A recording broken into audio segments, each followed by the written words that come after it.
8 a.m. to 10 a.m., 8 a.m. to 10 a.m. on Sunday morning, Sunday morning, Sunday morning, Sunday morning. Hurricane Irene, New York City, New York City. Hurricane Irene, New York City, New York City. 8 a.m. to 10 a.m.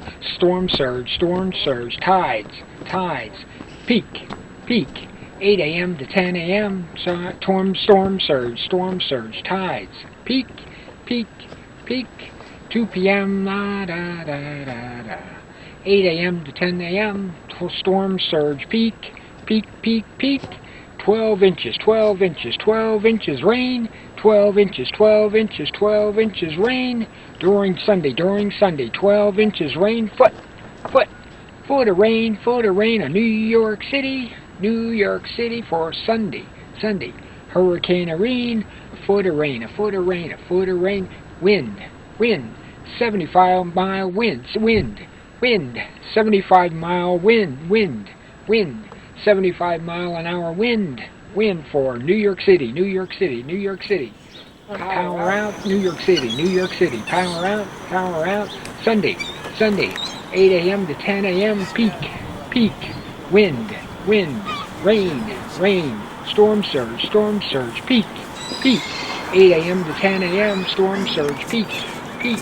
In New York City. Flooding.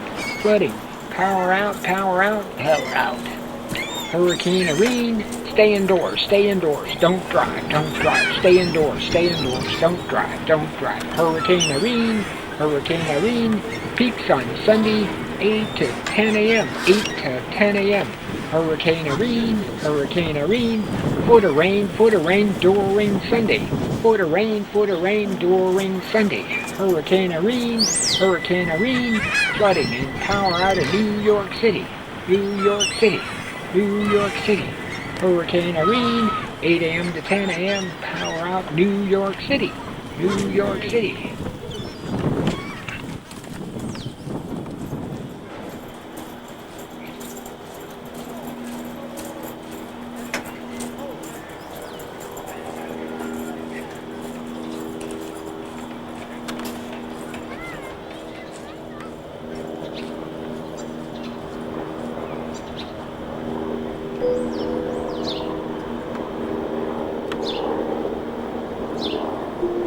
New York City subway trains not running tonight after 7. They will not move.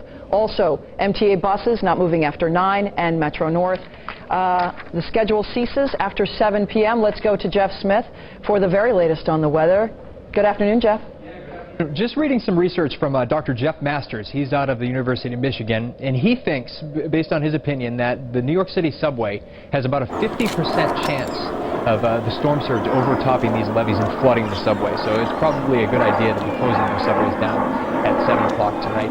And this would be the first time that happened since December of 1992, and that was a major nor'easter. This one expected to be a little bit worse. The tides could be a little bit higher in this. Rain and wind increase starting tonight. The brunt of the storm is going to be Monday into Monday night. When I say the brunt, I'm talking the hurricane force wind gusts, I'm talking the major coastal flooding, and it's especially with that high tide cycle Monday evening when the storm makes landfall. The storm doesn't have very good timing, and heavy rain as well. Heavy rain not going to be the big deal like it was back in Irene, but boy, damaging wind and major coastal flooding going to more than make up for that. We do have that coastal flood warning in effect starting tonight.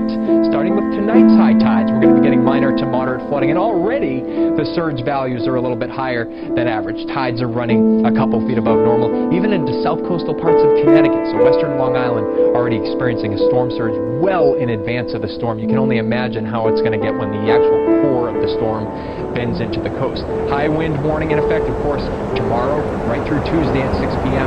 So even though the brunt is tomorrow into tomorrow night, we still will have winds capable of bringing down tree limbs on Tuesday. Now, during the brunt, the wind could actually uproot trees and cause structural damage and a lot of power outages. Also, this flood watch in effect, mainly for south and west of the city. I think the flooding threat is the greatest.